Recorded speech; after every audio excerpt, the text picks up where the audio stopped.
It is incredibly difficult to make a villain that's hateable but also sympathetic. Like, you just can't help but hate this person, but then again you understand what got them to this point in their lives. It is even more difficult to do this with an entire group of villains without even a few of them coming off as cartoonish. You know, evil for the sake of evil simply because someone stole their cheese curls when they were in baby class or something stupid like that. And a lot of shows and movies have tried this, but today I want to talk briefly about an anime that I think does this in the most perfect way possible.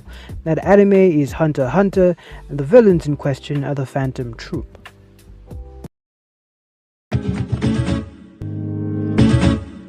To say the Phantom Troupe is an enigma is an understatement. They are a group of murderous, unsympathetic thieves who will kill you if you dare get in their way or if they perceive you as a nuisance. They do not care who they kill, as can be noted by how poor Squala was beheaded for acting rational in his situation. They do all this and more, but will turn around and act like you've committed the greatest of atrocities if you dare kill one of them. And that, to me, is insane. Don't get me wrong, I think they partly do realize that he who lives by the sword dies by one as well, but the juxtaposition of being these outlaws that answer only to their whims but still cry for a fallen comrade after he or she fell to someone seeking revenge for their actions it's kind of confusing, to say the least. And you know what? That's humanity.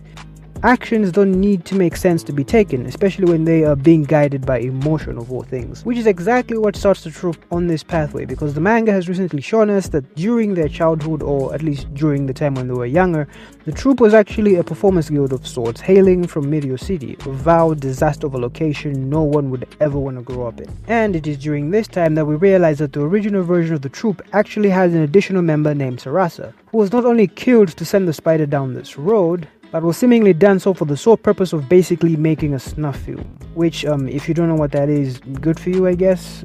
Here's the definition. It was so bad and gruesome that her body had to be stitched back together using a Nen ability so she could have a normal funeral. And when you sit down and think about this, you kind of realize how this could have affected a bunch of kids. Seeing the body of one of your best friends mutilated, you begin to understand how these cheerful brats could have ended up in the position that they are now, as carefree, powerful murderers who are viciously loyal to each other that have sworn to never have this happen to anyone else from their home again. After all, fear is a great tool for accomplishing your goals, isn't it? Before I sign off though, there's one other moment I want to highlight about the troupe. And it's a small, minute moment, but it's one of my favorite moments concerning this group. It happens as the troupe gather after robbing the auction and Crawler reads the futures of a few members of the Spider.